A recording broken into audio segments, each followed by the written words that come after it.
갈라디아서 3장 19절에서 29절까지 말씀입니다.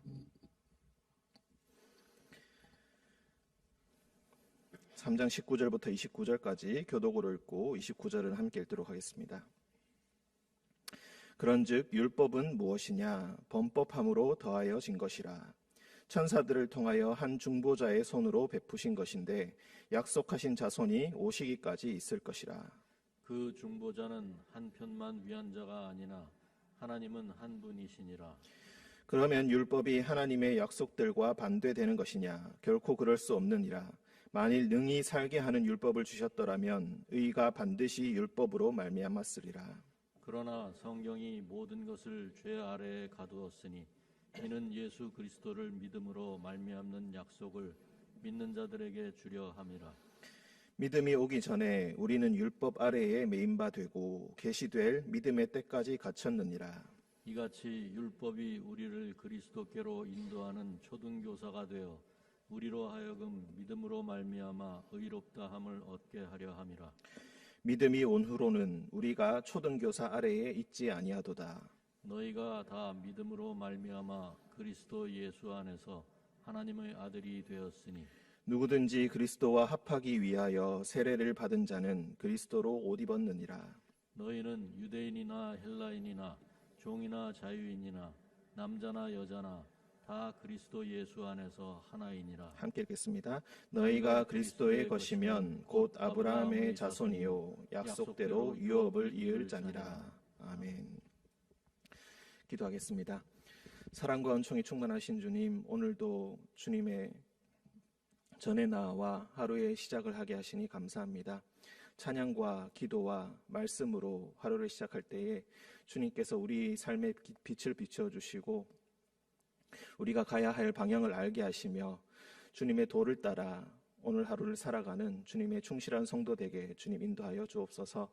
우리는 그리스도의 것이니 아브라함의 유업을 이을 그 약속을 이을 자라는 그 믿음을 확실히 가지고 오늘 하루도 주님 앞에 우리의 모든 삶을 거룩한 예배로 드리는 거룩한 성도 되게 주님 인도하여 주옵소서. 거룩하신 예수님의 이름으로 기도합니다. 아멘. 3장 19절입니다. 그런즉 율법은 무엇이냐? 갈라디아서에서 다른 갈라디아 교회에 지금 다른 복음을 전하는 자들이 있습니다. 다른 복음을 전하는 자들은 율법을 지켜야 한다라고 이야기합니다. 율법은 처음에 누구에게 주어진 것입니까? 율법은 모세에게 주어진 것입니다. 19절에 보시면은 천사들을 통하여 한 중보자의 손으로 베푸셨다라고 해서 이 중보자의 이름을 이야기하지 않습니다. 하지만 이 중보자는 모세를 이야기하는 것입니다. 하나님께서 모세를 통하여서 이스라엘 민족을 이루시고 출애굽을 시키시고 율법을 주어서 하나님의 백성, 하나님의 민족으로 만들어 주셨습니다. 그래서 유대인들은 율법을 아주 중요시 여기고 그것을 하나님의 율법을 잘 지키는 것을 하나님의 뜻으로 지키는 것과 동일하게 여깁니다. 그런데 바울은 율법을 지키는 것이 가장 중요한 것이 아니다라고 하면서 모세를 향한 존경에서 떠날 수 있도록 그보다 더 조상인 아브라함에게 집중을 합니다. 오늘 말씀에는 29절에만 나오지만 3장 1절에서 18절 사이에 보시면은 아브라함이라는 이름이 계속 반복된다는 것을 아실 것입니다. 이와 비슷하게 율법에 얽매이지 말 것을 주장하는 로마서 4장에서도 바울은 계속해서 아브라함에 대해서 이야기하고 처음에 아브라함에게 주셨던 그 약속에 대해서 이야기합니다. 아브라함에게 창세기 12장 1절에서 하나님께서는 아브라함을 불러내시면서 내가 내게 보여줄 땅으로 가라. 거기서 네가 큰 민족을 이루고 내가 너에게 복을 주어서 큰 민족을 이루게 할 것이다. 많은 자손들을 줄 것이고 그리고 너에게 그 땅을 줄 것이다. 그렇게 약속을 해주셨습니다. 그리고 그 아브라함의 후손 중에 아브라함이 죽고 430년이 지나서 드디어 모세가 나오게 되고 모세가 애굽 민족 아래에서 종노릇하던 이스라엘 사람들을 불러내어서 출애굽을 하고 그리고 그에게 율법을 주셨다. 그래서 바울은 계속해서 이야기합니다. 율법을 잘 지키는 것 이전에 하나님의 약속이 있었다. 아브라함에게 주어진 약속, 유업을 이을 것이라는 그 약속이 있는데 그 약속을 어떻게 받는 것인가? 율법 이전에 하나님의 약속이 있었다라는 것을 계속해서 강조합니다. 그러면서 이제 그 맥락에서 이야기하는 것입니다. 그런즉 율법은 무엇인가? 어찌되었던 간에 하나님께서 이스라엘 민족에게 율법을 주시지 않았는가? 그렇다면 율법이라는 것이 도대체 무엇인가? 율법이 가장 중요하다는 그 생각을 떨쳐버리지 못하고 율법을 계속해서 율법주의로 돌아가려는 그 움직임이 어디에서부터 온 것인가? 그것은 정말로 잘못된 것인가? 율법은 무엇이냐? 범법함으로 더하여진 것이다. 하나님께서 주신 가장 중요한 것은 약속이지 율법이 아니다. 율법은 범법함으로 더하여진 것이다. 천사를 통하여서 한 중보자의 손으로 베푸신 것인데 약속하신 자손이 오시기까지 할 것이라. 이 약속하신 자손이 바로 예수 그리스도를 의미합니다. 아브라함과 그 자손에게 약속을 주셨다라고 할 때 그 자손이 바로 예수 그리스도를 말하는 것이다라고 바로 앞단락에서 이야기하고 있습니다. 20절 그 중보자는 한 편만 위한 자가 아니나 하나님은 한 분이시니라. 21절 그러면 율법이 하나님의 약속들과 반대되는 것이냐? 결코 그럴 수 없느니라. 하나님의 약속과 율법은 서로 상충하는 것이냐? 그렇지는 않다. 결코 그럴 수가 없다. 만일 능히 살게 하는 율법을 주셨더라면 의가 반드시 율법으로 말미암았으리라. 율법이 정말로 사람을 살게 하는 것은 아니다라는 것입니다. 의롭다함을 여김 받는 것은 하나님께서 의롭다 여기는 것은 율법을 잘 지키는 것으로부터 비롯되지는 않는다. 율법은 하나님께서 주신 것이지만 22절 그러나 성경이 모든 것을 죄 아래에 가두었으니 이는 예수 그리스도를 믿음으로 말미암는 약속을 믿는 자들에게 주려 함이라. 그래서 좀 더 쉽게 믿음의 시기와 그리고 율법의 시기를 구분하고 율법의 시기는 죄 아래에 갇혀 있는 시기 이렇게 이야기합니다. 23절 믿음이 오기 전에 우리는 율법 아래에 매인 바 되고 계시될 믿음의 때까지 갇혔느니라. 이같이 율법이 우리를 그리스도께로 인도하는 초등교사가 되어 우리로 하여금 믿음으로 말미암아 의롭다함을 얻게 하려 함이라. 가장 중요한 목표가 무엇인가? 하나님께 의롭다 여김을 받는 것이다 라는 것입니다. 그런데 율법이 정말로 의롭다함을 여기게 함을 받지는 못하게 합니다.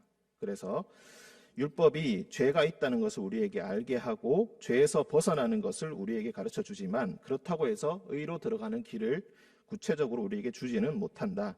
그 의롭다 여김을 받게 하는 것은 오직 그리스도를 믿는 믿음으로만 가능한 것이다. 율법이 우리를 그리스도께로 인도하는 초등교사이다. 일종의 표지판과 같다라는 것입니다. 우리의 목적은 조금 더 멀리 있는 것인데 사람들이 표지판을 보고 그 표지판에 집착하는 것은 결코 올바른 믿음의 행위가 될 수가 없다라는 것입니다. 이제 그리스도께서 오셨고 그 믿음이 무엇인지를 우리에게 알려주셨고 믿음의 시기가 우리에게 당도했는데 아직도 율법에 얽매이는 것은 얼마나 어리석은 것인가. 25절 믿음이 온 후로는 우리가 초등교사 아래에 있지 아니하도다. 그리스도께서 오신 이후에는 더 이상 우리가 초등교사의 아래에 얽매이지 않는다. 26절 너희가 다 믿음으로 말미암아 그리스도 예수 안에서 하나님의 아들이 되었으니. 이전에도 얘기하는 것은 항상 너희가 처음에는 종이었는데 이제 예수 그리스도로 말미암아 그분을 믿음으로 말미암아 너희들이 하나님의 아들이 되었다라고 이야기합니다. 그 아들이 되는 것은 이제 간단한 예식만을 통하여서 그렇게 되는 것인데 27절 누구든지 그리스도와 합하기 위하여 세례를 받은 자.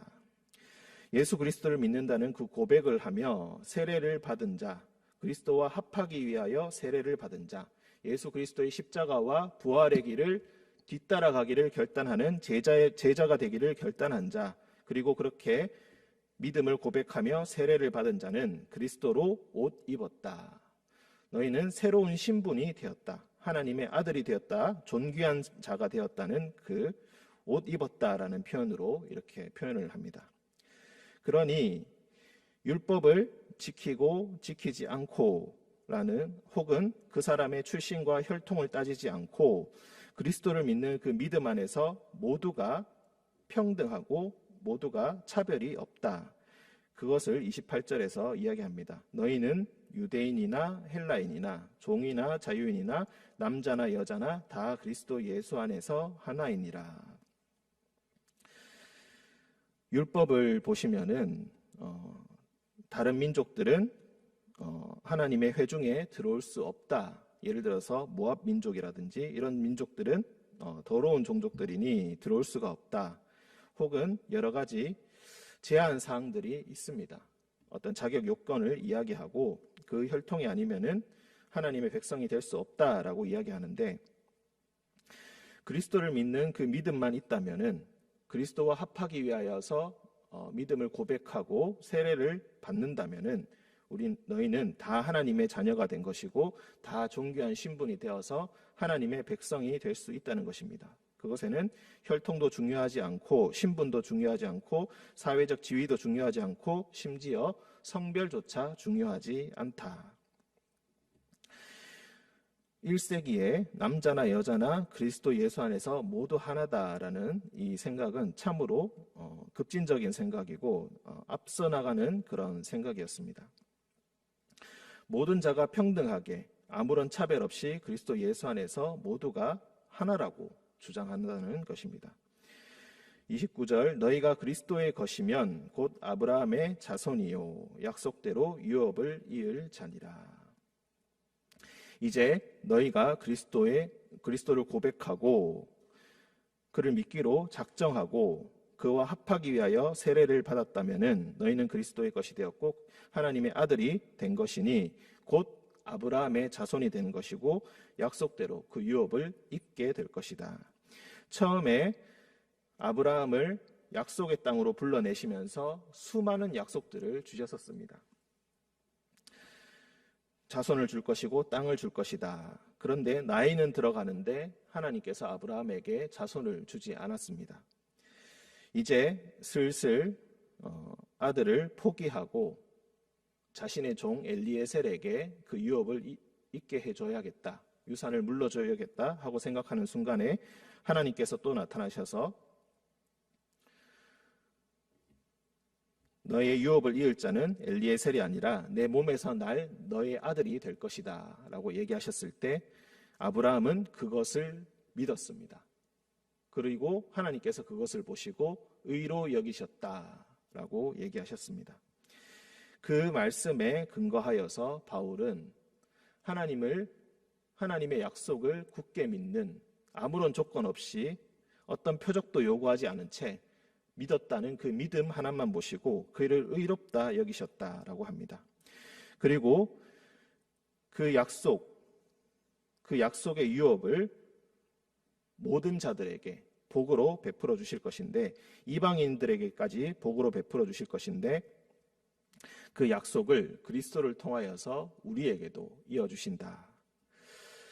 19절에서 29절의 이 말씀은, 그리고 3장과 4장의 율법에 관한 논의는 굉장히 복잡하고 이해하기가 어렵습니다.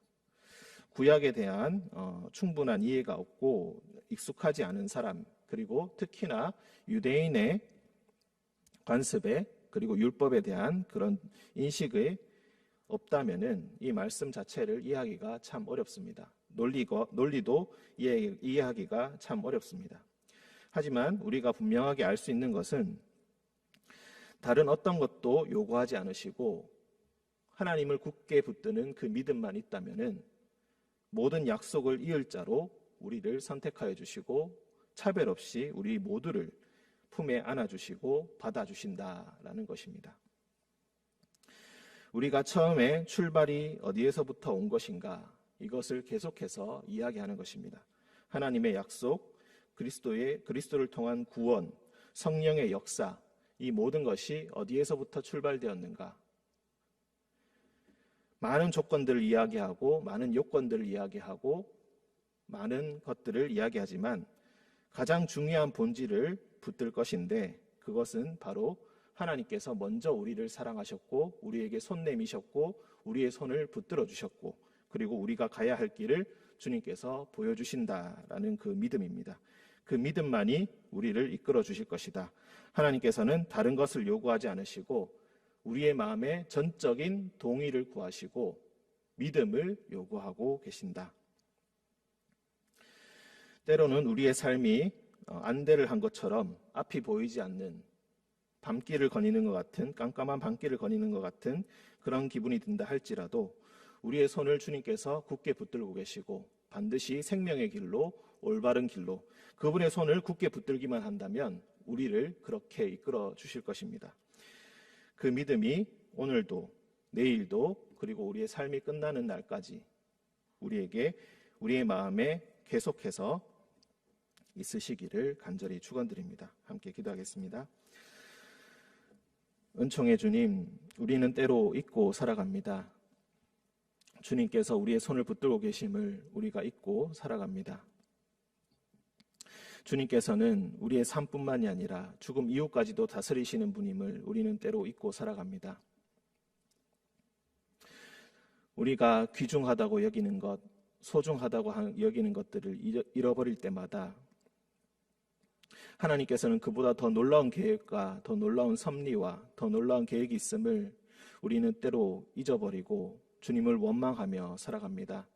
주님, 우리의 좁은 시야, 연약한 믿음을 주님께서 용서해 주시고 우리가 다 알지 못한다 할지라도 오직 예수 그리스도를 통한 그 믿음, 그 십자가와 부활의 길이 있음을 굳게 믿는, 그 굳게 붙드는 그 믿음이 항상 우리의 마음속에 사라지지 않게 하여 주시고 아브라함의 약속, 아브라함에게 주셨던 그 약속의 유업을 이을 자라는 그 믿음을 확실하게 붙들고 오늘 하루도 주님 안에서 힘내어 살아가는 모든 성도들 되게 주님 인도하여 주옵소서. 거룩하신 예수님의 이름으로 기도드립니다. 아멘.